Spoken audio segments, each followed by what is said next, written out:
The small southern town woke to a muggy morning, the kind that clings to your skin and makes the air heavy with whispers. But the whispers that day weren't about the weather. They were about Michael Turner. After 10 long years behind prison walls, Michael was finally coming home. Neighbors lined their porches as the word spread. Some leaned against wooden railings, arms crossed, waiting for the spectacle. Others whispered into coffee mugs, shaking their heads as if they'd predicted this moment for years. 10 years changes a man. She'll find out soon enough, one woman muttered to her sister across the fence. On the other side of town, Sarah Turner stood on the porch of her small white house, staring at the empty stretch of road like it held the answer to every prayer she had whispered in the dark. She smoothed the wrinkles from her dress with trembling hands. For 10 years, she had written letters. For 10 years, she had visited when she could, sitting across cold glass with a smile that never quite reached her eyes. And for 10 years, she had told herself that when Michael came back, they would reclaim the life prison had stolen. But waiting there, her heart pounding, Sarah wasn't sure anymore. The rumble of an old car engine broke her thoughts. A cab slowed at the curb, dust curling around its wheels. And then he stepped out. Michael Turner. At first glance, he looked like a man carved from stone. Leaner, harder, with lines across his face that hadn't been there when they said goodbye a decade ago. His hair, once thick and dark, was trimmed short and flecked with gray. His eyes, God, his eyes, were colder than she remembered. They scanned the street like a soldier returning from war, searching for threats that weren't there. Michael, she whispered, barely audible. He turned, and for a moment, the stone cracked. His mouth twitched into something like a smile. Sarah. The neighbors stared, their whispers swelling like a storm. Sarah ignored them, stepping forward. She wrapped her arms around him, holding on tight. He hugged her back, stiff at first, then tighter, as though he didn't want to let go. That night, she cooked his favorite meal, fried chicken, mashed potatoes, cornbread, though her hands shook the entire time. Michael sat at the table in silence, his shoulders hunched, his eyes locked on the plate. He ate quickly, like a man who hadn't had a decent meal in years, but he never once looked at her. Sarah cleared her throat. We can start over, can't we? Her voice wavered, more plea than question. Michael's fork clattered against the plate. He looked up finally, and for the first time that day, his eyes softened. I want to believe that, he said, his voice low, gravelly from years of silence. The words comforted her for a moment, but as the night deepened, the silence returned. Later, lying in bed, Sarah studied the man beside her. He faced the ceiling, his jaw clenched, his hands balled into fists against the blanket. She remembered how he used to laugh, loud, unrestrained, the kind of laugh that shook his chest.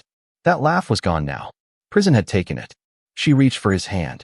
He flinched, almost imperceptibly, but enough to make her pull back. Sarah closed her eyes, her chest aching. She wanted to believe love could heal whatever scars prison had carved into him. But in that moment, a shadow of doubt crept into her heart. And doubt, once planted, doesn't stay small for long. The next morning, the town was alive with gossip. At the grocery store, Sarah could feel the eyes on her back. Whispers floated through the aisles. Poor woman, she doesn't know what she's in for. Men don't come out of prison the same. 10 years, she's fooling herself. Sarah pushed the cart faster, her cheeks burning. She told herself she didn't care what they thought. She had waited. She had sacrificed. She had loved Michael through every missed Christmas, every lonely birthday, every night lying awake staring at the empty side of the bed. But the Michael who came home wasn't the Michael she had waited for. He was a stranger wearing her husband's face. That evening, as dusk settled over the town, Sarah found him on the porch, a cigarette glowing between his fingers. He hadn't smoked before prison. Now he inhaled like it was the only thing keeping him alive. She sat beside him. We'll be okay, won't we? She asked softly, the same question hidden in different words. Michael exhaled smoke into the night air. His jaw tightened. He didn't answer right away. Finally, he said, we'll see. 3 words. Cold, clipped, final. Sarah felt the chill of them seep into her bones. She looked at him, the man she had once called her world, and realized she didn't know him anymore. And somewhere deep inside, a voice whispered the truth she didn't want to hear. The darkness hadn't stayed behind in prison. It had followed him home. The second night should have been easier. They were home, together again. But Sarah felt the distance like a canyon. Michael barely spoke. He spent most of the evening pacing the small living room, his shadow cutting across the walls in the flicker of the lamp. His eyes darted at every sound outside, as if prison guards still lurked beyond the window. When Sarah finally convinced him to come to bed, she reached for him, trying to bridge the chasm. But the moment her fingers brushed his chest, he froze. His muscles locked, his breathing shallow. "Michael," she whispered, "it's me." He swallowed hard, shaking his head. "I can't not like this." The words pierced her. She drew back, confusion burning in her chest. "What do you mean?" Michael's eyes glistened, but he turned away. "Prison changes a man," he said flatly. "Some things you don't come back from." Sarah stared at him in silence. She had imagined so many reunions, sweet nights of whispered apologies and promises, but nothing like this. There was something broken inside him, something deeper than the scars on his face or the graying in his hair. And then, the truth struck her. When he finally let her near him, she discovered the damage. It wasn't just his spirit that had been broken. It was his body too. What she found left her speechless, her breath caught in her throat. She looked at him, horrified but aching with pity. "Oh, Michael." His voice cracked, laced with rage and shame. "Don't look at me like that." "I'm not," she tried, but he cut her off. "I know what you're thinking. I know what you see." His hands shook as he clenched the blanket. "They took everything from me in there. Every ounce of pride, every piece of me that made me a man. And now I'm supposed to pretend like nothing happened." Sarah's heart broke. She wanted to wrap her arms around him, tell him he was still her husband, still the man she loved. But her lips wouldn't move. The words wouldn't come. Because the truth was, she didn't know if he was the same man anymore. He sat at the edge of the bed, his back to her. 10 years, Sarah. 10 years of hell. I fought. I bled. And sometimes I lost. His shoulders trembled, his voice barely a whisper. "You can't even imagine what they did to me." Tears blurred her vision. She reached out, her hand hovering just above his back, but she couldn't bring herself to touch him. Michael turned then, his eyes wild, his face twisted in pain. "You waited for me, but you don't know me. You don't know this man. You never will." Sarah's breath hitched. The man before her was her husband, yet a stranger. The boyish grin she fell in love with was gone, replaced by something darker, scarred beyond repair. The next morning, she brewed coffee, her hands trembling so badly she spilled some on the counter. Michael emerged from the bedroom, his eyes bloodshot, his jaw clenched tight. He said nothing as he lit a cigarette, filling the kitchen with bitter smoke. She tried again. "We can get help. A doctor, maybe a therapist, someone who can help us work through this." His head snapped toward her, his tone sharp. "Stop pretending like you can fix me. You don't get it. You'll never get it." The words hit like a slap. She pressed her lips together, swallowing the sting. For the rest of the day, Michael barely looked at her. He wandered from room to room like a restless ghost. Sometimes he'd mutter to himself. Other times, he'd slam a door or grip the back of a chair until his knuckles whitened. Sarah sat on the porch that evening, staring at the quiet street. The neighbors' houses glowed with the warmth of normal lives. Kids playing in yards, couples laughing on porches.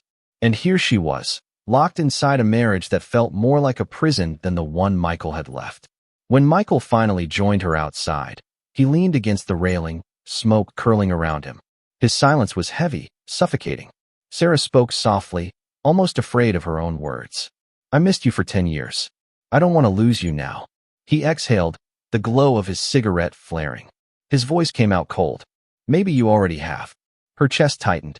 She looked at him, this broken man, and felt the truth press down on her heart. Prison hadn't just changed him. It had swallowed him whole and spit out someone she barely recognized. And deep down, Sarah feared that no amount of love could bring her real husband back. The first morning after her discovery, Sarah woke before dawn. The house was silent except for the faint hum of the refrigerator and the creak of the old floorboards under her feet. She moved quietly, making breakfast the way she always had. Eggs, bacon, coffee strong enough to cut through the fog in her head. She hoped the smell of food would coax Michael into some version of the man she used to know. He came into the kitchen with heavy steps, a cigarette already burning between his fingers, his eyes hollow from another sleepless night.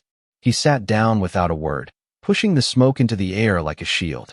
Sarah set a plate in front of him and tried to smile, though her lips trembled. "We can get through this," she said softly, sliding into the chair across from him. Michael stabbed at the eggs with his fork, his jaw tight. "You keep saying that." "Because I believe it." Her voice cracked, betraying the desperation in her chest. "We can see someone. There are doctors, counselors." He slammed his fork down, the sound sharp enough to make her flinch. His eyes flashed with anger, but behind it was something more fragile, something close to fear. "Stop pretending like you know what it's like. You weren't there." The words cut her open. She pressed her palms against the table to keep steady, forcing herself not to cry. She wanted to tell him that she had been there, in her own way, that she had carried his absence like a stone in her chest for a decade. But she knew it would only fuel his rage.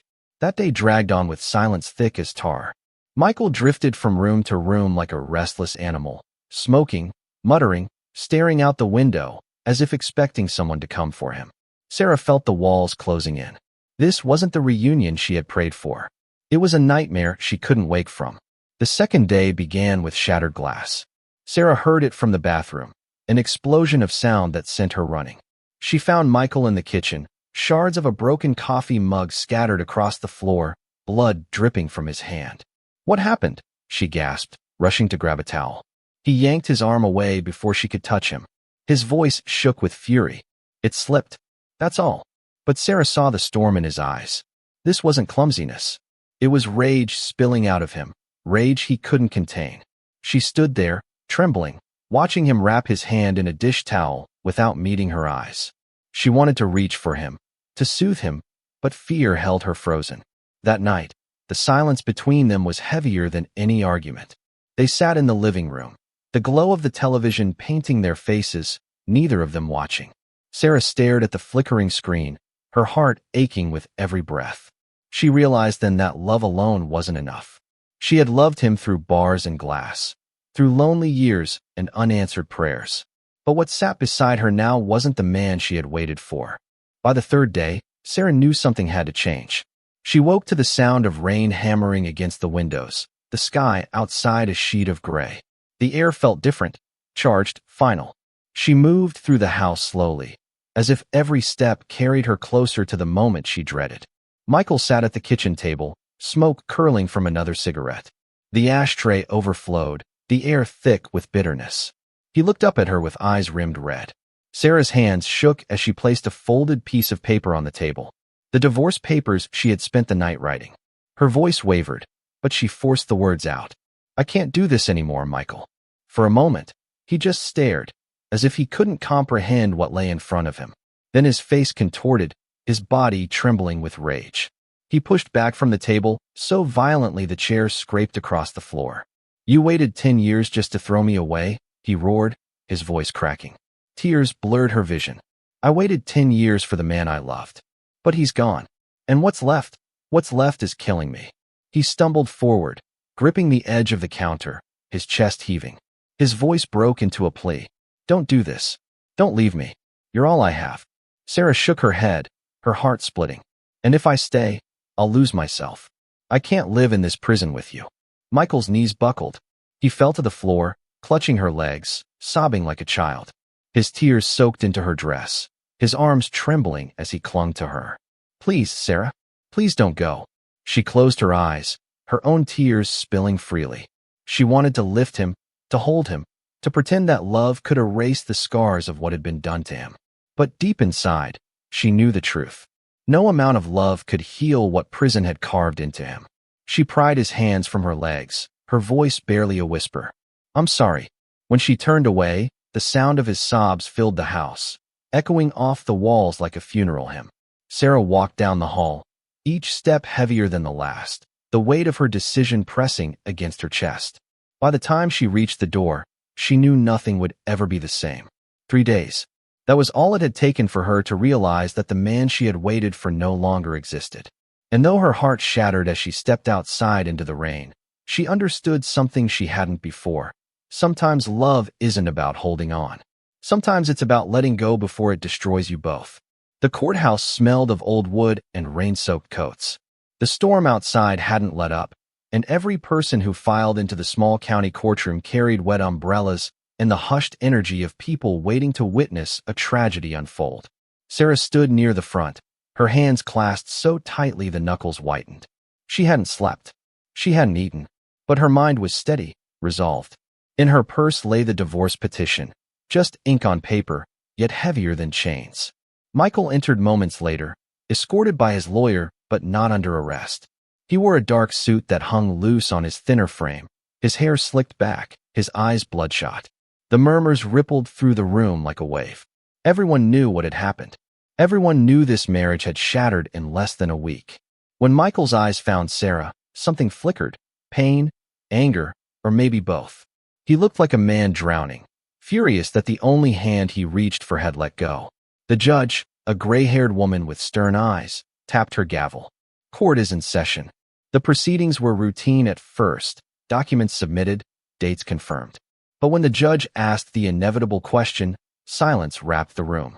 "Mrs. Turner, why are you seeking a divorce just 3 days after your husband's release?" Sarah rose slowly. Her legs trembled, but her voice had to be strong. She could feel the eyes of the entire town pressing on her back. She inhaled, steadying herself, and looked directly at the judge. "I am not leaving my husband because he went to prison," she began, her voice shaking at first but finding strength as she spoke. "I stood by him for 10 years. I waited. I prayed. I endured the whispers, the loneliness, the shame.